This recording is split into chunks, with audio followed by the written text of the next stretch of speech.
Welcome, my fellow weeaboos, to the second part of my One Piece Strength and Power tier list series. In this list, I'll be ranking the characters from the moment they enter the Grand Line to the end of the Alabasta saga in terms of how powerful of a fighter I believe they are. The low East Blue tier is for characters with very little combat feats. Karu's part of the Supersonic Duck Squadron and has power that puts a Panthers to shame.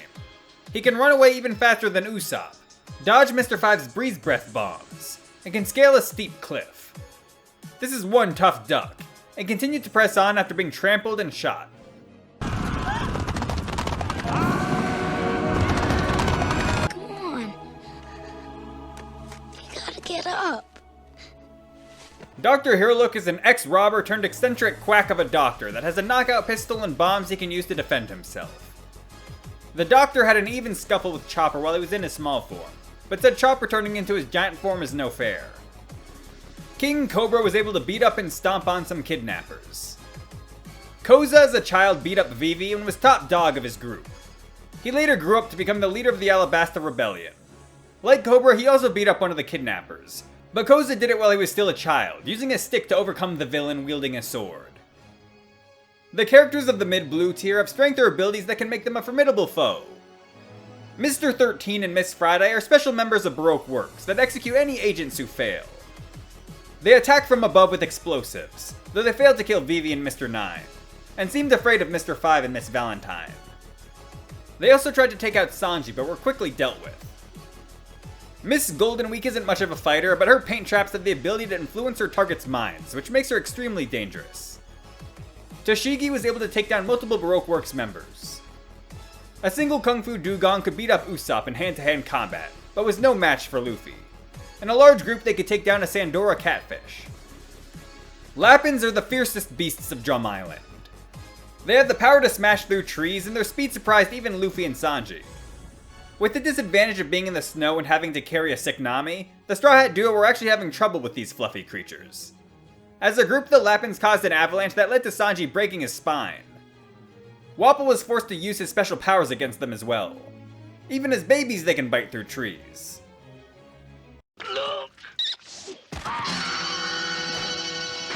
Jesus Christ! The High East Blue tier are for characters around the level of Baroque Works Frontier agents, which are the ones numbered 6 through 12. So I suppose now is a good time to tell you that the Baroque Works male agents are ordered in power with their strength increasing as their number decreases, and that they're paired with an equally lethal woman. So in most cases, the partners are comparable to each other. However, they obviously have a limited pool of people to select from. So for example, the strongest female member should go with the strongest male member, but if the strongest male member is vastly stronger than the strongest female member in the organization, obviously it would be impossible to pair him with an equally powerful female member. So they would just pair him with the female closest to him as possible. So due to this, I don't think the females paired with their male counterparts are necessarily stronger than the male agent ranked below their compatriot, but they should be above the female ranked below them. Miss Monday's a gorilla of a woman with superhuman strength. She would be guaranteed death by Snoo Snoo. Mr. 9 is highly acrobatic and has a metal bat with a steel rope inside. He gave Zoro more of a struggle than Miss Monday, which is why I put him ahead of her. Igaram was Mr. 8, so he should be above Mr. 9. He's the commander of the Alabasta Royal Guard and has a saxophone shotgun and guns hidden in his hair curls. Mr. 7 and Miss Father's Day are snipers. Miss Father's Day managed to shoot and injure an off-guard Pell. Vivi defeated both of them at the same time, which is why I ranked her above them despite being paired with Mr. 9. Her enchanting vertigo dance made Zoro dizzy, and she might have landed her Peacock Slasher if not for Karu. She can extend her Peacock Slasher to cut apart her foes, and with her agility, she managed to survive against the Banana Gator attack and cut its tongue. She defeated quite a few Baroque Works members, but she was overwhelmed by their numbers. Usopp has been demoted to the weakest Straw Hat, as his offensive capability is very limited. However, his ability to dodge and durability are almost comical. Did you get that? The long-nosed pirate managed to dodge and survive multiple of Mr. 5's explosive attacks, survived being slammed through brick walls, and most impressively, getting up after being hit directly in the head by Mr. 4's 4-ton bat swing that was able to one-shot even Miss Merry Christmas. Usopp did manage to slam a 5-ton hammer on Mr. 4's head. Wait, it was only 4.4 pounds? Well, Mr. 4 said it hurt, so that's something. But Usopp is mainly a ranged fighter anyway, and he should have the capability of damaging the characters below him. The strength required to pull a slingshot back far enough like he did to take out someone as strong as Mr. 4, slamming him into a concrete pillar cracking it, is actually superhuman. despite Usopp downplaying himself saying he can't even lift 10 pounds. Even though Usopp seems like a coward, he has incredible grit when it counts, and I would back him in a fight against any of the characters below as long as he's motivated to win. Chess and Kuro Marimo are Wapple's right-hand men and were once called Dalton's equals. The guards of Drum Island were no match for them, and they helped defeat a large group of Lappins with Wapple after recovering quickly from a surprise attack from the overgrown bunnies. Chess's arrows could pierce Dalton, and Kuro Marimo can throw flammable hair that clings to its target with static electricity.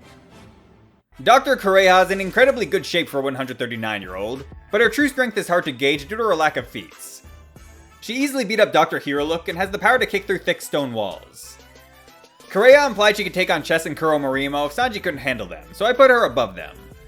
But she kicked down Broken Back Sanji when he tried to go after Wapple, and she said not to underestimate the fused Chess Marimo, as if they were weak, the citizens would have risen up and stopped them. Considering she also let them wreak havoc, I think it's safe to say she's probably below them. The low Grand Line tier contains some large creatures, as well as characters that peak into the level of Baroque Works officer agents, which are the ones ranked from 5 to 1. The Sea Cat is huge and scared Usopp and Chopper.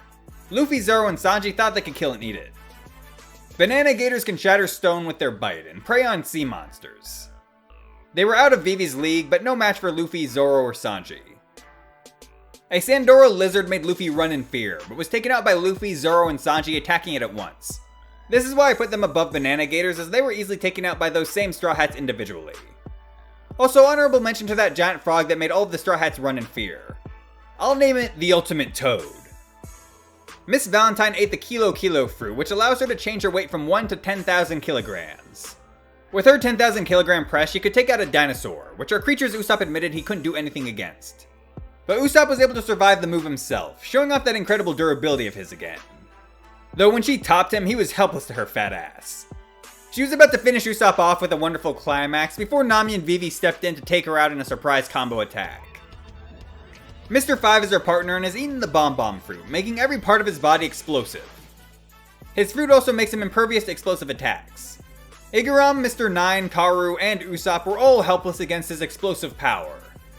Mr. 5's explosives could even hurt Luffy and the giants Dory and Brogy, though Luffy and Brogy were both restrained when Mr. 5 attacked them, and he spiked Dory's drink. Let's just hope the body part he chose to spike Dory's drink with wasn't his pee. Dalton is the protector of Drum Island and the first Zoan Devil Fruit user we see in action. He has the ability to turn into a bison, and he critically injured Wapple in a surprise attack. Dalton has the speed to dodge bullets and the physical strength to overpower Chopper in his big form. Chess and Kuro Marimo did say they were once called Dalton's equals, but once means in the past, so maybe that was before Dalton got his Devil Fruit ability. Chess decided to cheap shot Dalton by forcing him to use his body as a shield to protect civilians, so I don't think that means Chess can take on Dalton in a fair fight. Chalk is another Zoan Devil Fruit user who can turn into a jackal. He was the acting commander of the Alabasta Royal Guard with Igaram gone, and was the one who taught Koza how to fight. Chaka took multiple attacks from Crocodile and got back up. He even managed to intercept an attack from Crocodile meant for Vivi, and thought he could stall the Warlord for a few minutes. Pell is our third Zoan user in a row, being able to turn into a falcon. This gives him the advantage of flight, which apparently only 5 other Devil Fruits are known to do. He strapped some machine guns to his wings to make himself even more dangerous, and was able to blitz through a hail of gunfire to take out a group of Baroque Works members. Pell was stated to be Alabasta's greatest warrior, so that should put him above Chaka and Igaram. Chess Marimo is the fusion of Chess and Kuro Marimo, and was stated to be the mightiest warrior in Drum Kingdom. He has 4 arms, each used to wield a deadly weapon, just like a certain droid general we know and love. Even though his arms look pathetically small next to his bulbous body, they are packed with incredible power, being able to create shockwaves with enough force to make huge cuts into a castle wall with the swing of his axes. Nami was the weakest Straw Hat up until recently, but with her climb attack made by Usopp, she was bumped up. With her new weapon, she can control the weather, using Cyclone Tempo to knock her enemies back, Thunderbolt Tempo to shock them, or create mirages to trick them. Her most powerful attack is Tornado Tempo, which packs a knockout punch. Apparently, once struck, no human enemy will be able to get back up again.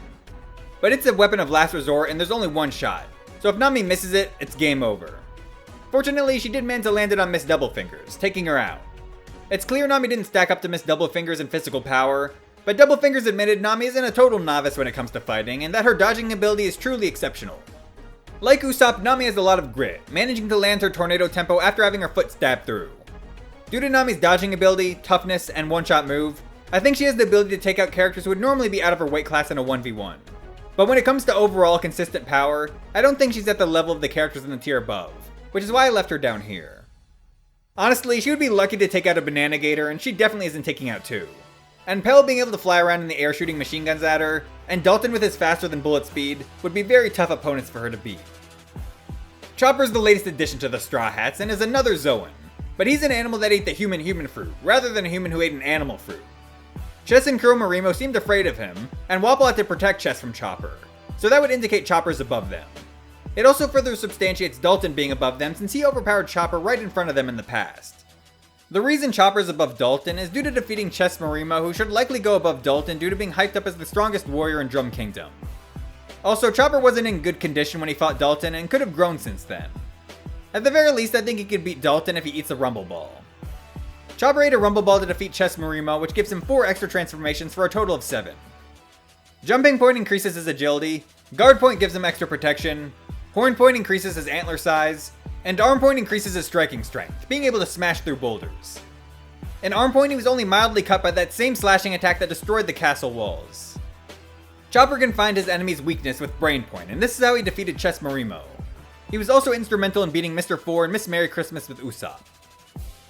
The mid-Grand Line tier is where we start to get into the stronger members of Baroque works, and characters with the strongest of the Straw Hats would have to actually put in some effort into defeat. Miss Merry Christmas is the last Zoan-type Devil Fruit user on this list, being able to turn into a mole person.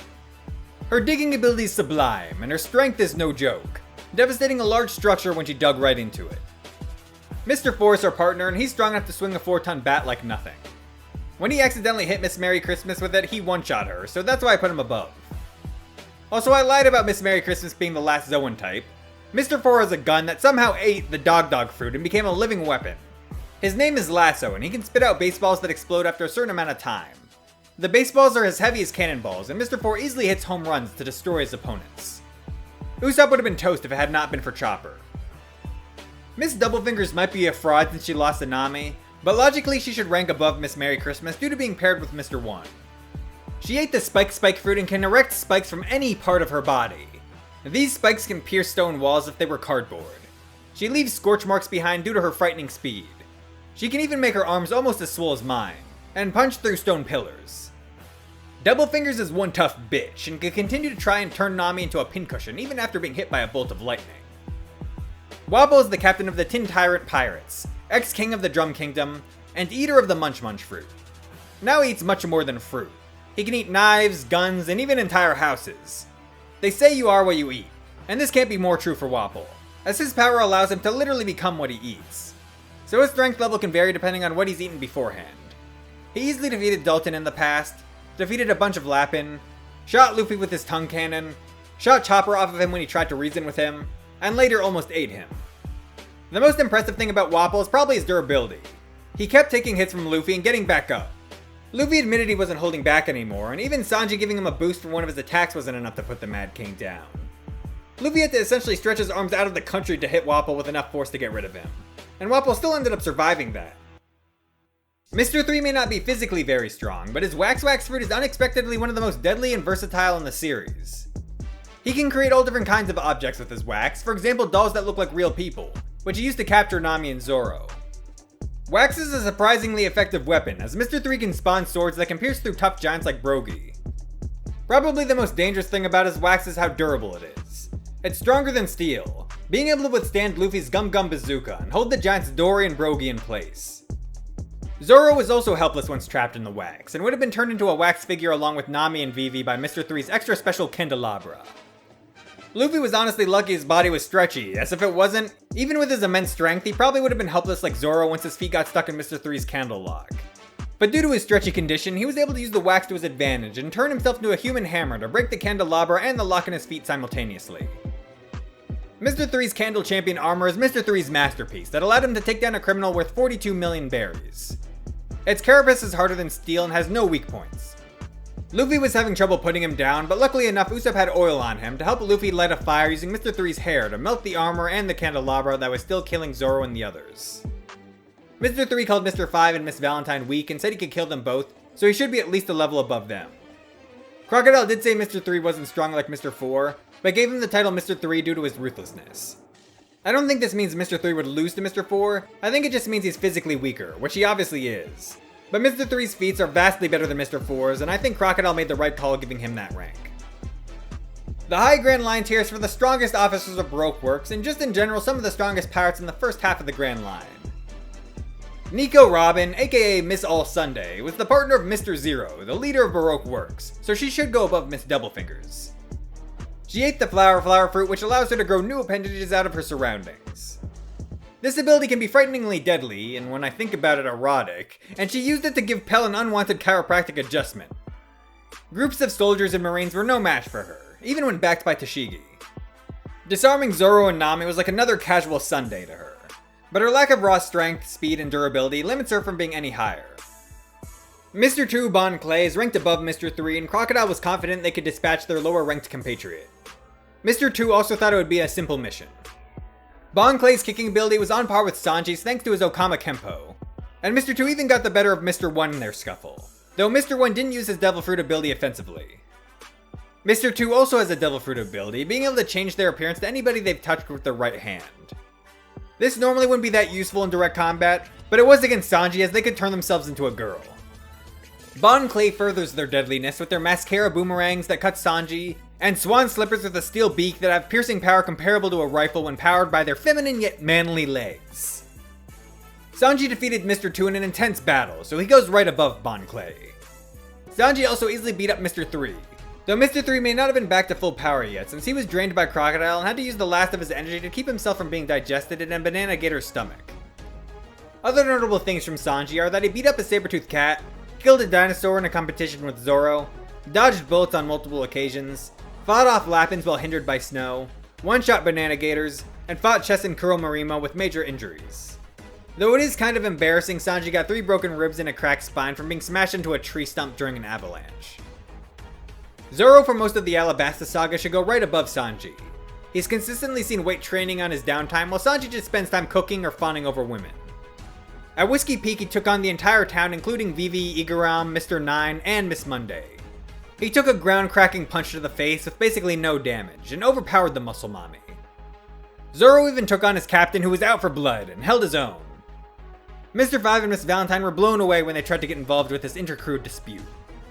I think this backs the placement I put Zoro in my first list, as he seems to be in Luffy's tier during the time of Whisky Peak. Zoro was able to give Mr. 1 a good fight, even overpowering him at some points, but due to being unable to cut steel for most of the fight, Zoro was at a disadvantage against his steely foe. Due to this, Mr. 1 goes above Zoro before he gained the ability to cut steel. Das Bones' Devil Fruit, the Dice Fruit, made his body a human sword. Offensively, he can turn his body parts into blades, and slice up buildings like butter. Defensively, his entire body is as hard as sword metal, making him impossible to cut unless you can cut steel itself. Zoro admitted he couldn't defeat Mr. 1 as he was at the start of the fight, and was almost finished off by the West Blue Bounty Hunter. The Peak Grand Line tier is for characters reaching the level of the strongest pirates in the first half of the Grand Line, and can challenge the weakest of the warlords of the sea. Captain Hina is someone even Mr. 2 is wary of, and with good reason, considering she later defeats and captures Bon Clay along with Mr. 3. She has Devil Fruit powers from the Cage Fruit that makes everything that passes through her body become bound. Zoro, after unlocking the power to cut steel, was able to defeat Mr. 1 with a single sword in one strike, so he should go a tier above him. Hina's ability was likened to steel, so I have a feeling Zoro would be able to cut through that as well. Zoro isn't limited to steel though. It seems he unlocked the power to cut or not cut through almost anything he wants to. It would be interesting to see if he could try to cut Crocodile's sand. Maybe if he can cut through the sand particles themselves, he could damage Crocodile. Zoro's still learning to be able to draw on this power, so unless he's able to access it, he's in the tier below. Luffy also started out in the high Grand Line tier when entering the Grand Line, but over his 3 fights with Crocodile, he grew considerably. He went from being stomped, to putting up somewhat of a fight, to winning. Luffy's Gum Gum Storm punched right through Crocodile's Desert Spada and smashed the Warlord through multiple layers of bedrock. When it comes to raw physical stats, Luffy likely surpassed the Warlord. The question mark tier is for characters that are too hard to accurately place now, though they're likely above the characters in the tiers below. The Island Eater is a massive fish that, like its name suggests, can eat whole islands. It would have made a meal of the Straw Hats and their entire ship had they not been saved by Dory and Brogy. Laboon is similarly massive, but more intelligent, and has the durability to continuously ram into the Red Line for years on end. The Straw Hats couldn't do anything to him, and even an angry punch from Luffy right to his eye only slightly irritated him. Crocus took care of Laboon and used his body as a shield to block a cannon shot meant to harm Laboon. He could easily kill a Neptunian squid, and has a past tied to Roger. His strength may be more than he lets on. Dory and Brogy were captains of the giant warrior pirates with bounties of 100 million berries each. Coincidentally, they've been fighting each other for 100 years, stalemating 73,466 times before there was outside intervention, making these two dead even. Even while severely injured, Dory traded blows with Luffy and put the massive skull of a sea beast on top of him so he couldn't move, which comfortably scales him above Luffy in strength at that time. Dory and Brogy blasting a hole through the Island Eater the Straw Hats were helpless against is more proof they were considerably above them at that time. Even among giants they're strong, taking down two humongous sea monsters no other giants could have. Compare those two creatures they were fighting over the size of compared to the dinosaurs Zoro and Sanji were fighting over, and I think you could get a sense of the strength difference between them and the Straw Hats at that time. Mr. Zero, the leader of Baroque Works, later revealed to be Crocodile, the warlord of the sea, has arguably the most powerful devil fruit shown in the series up to this point. He ate the Sand Fruit, which is a Logia-type fruit that turned his body to sand. This makes him essentially untouchable. His one weakness is if he gets wet, you can damage him. But if his opponent doesn't know that, or have any liquids on them, they're screwed. He can create sandstorms that devastate towns, cut almost anything in his path with his Desert Spada, and create quicksand pits to suffocate his enemies. But perhaps his most dangerous ability is his ability to suck up moisture of anything with his right hand. If he grabs a hold of anyone, he can suck them dry in seconds. His Crescent Cutlass will instantly dehydrate any body part it passes through. With just a touch of his hand to the ground, he can turn his surroundings into a desert, and go one step further in dehydrating everything on the surface, turning that to sand too. We don't see what this does to a person because Luffy jumped out of the way, but it's called ground death for a reason. Crocodile may not be physically as strong as the characters below him on this tier, but they would be helpless in the face of his drying ability. Crocodile isn't physically weak though. He was able to blitz Robin and stab her from behind, as well as keep up with Luffy in their fight. He defeated Luffy 2 times, and in their second fight, Luffy came prepared with water knowing Crocodile's weakness. In the final fight, Luffy was lucky enough to be covered with blood, so he was able to counter Crocodile's intangibility. But even then, Luffy went down to Crocodile's poison hook, and could have been killed right then and there if Crocodile didn't underestimate him. Luffy also would have likely died if he wasn't given the antidote by Robin. So really the fight ended in a double KO, which Crocodile would have woken up from, and Luffy wouldn't have if he didn't get help. So Luffy may have won the battle, but he would have lost the war. Overall, I think Crocodile with all of his abilities is superior to Luffy, even if his raw striking power is less. Maybe if the rules were set so everybody was covered in blood and could hit Crocodile properly, he would be in the peak Grand Line tier. But even then, some of his abilities are really busted. All he needs is one touch to dehydrate someone, or he could just dehydrate the entire battlefield with all of his opponents along with it. Smoker's above Crocodile, as like the Warlord, he's a Logia. But unlike Crocodile, his Smoke Fruit has no known weakness. Smoker also has clubs with Sea Prism Stones embedded into them that would allow him to strike Crocodile and other Devil Fruit users. Luffy's brother Ace is at the top of the list, and our third Logia Devil Fruit user in a row. Like the previous two, he's untouchable, but his Flame Fruit gives him the most firepower, being able to incinerate 4 large ships with his Fire Fist. Ace was able to block Smoker's White Blow and said they were too evenly matched to settle things at that moment, so they should go right next to each other. That's the end of the second part of my One Piece Strength and Power tier list series. If you enjoyed it, please consider hitting the like button to increase the bounty on this video. There are many more parts to come, so subscribe to join the crew so you don't miss them. If you haven't seen the first part, make sure you go do that as well. It won't hurt if you keep playing this one on repeat while you wait either. I'm gonna become king of the weeaboos!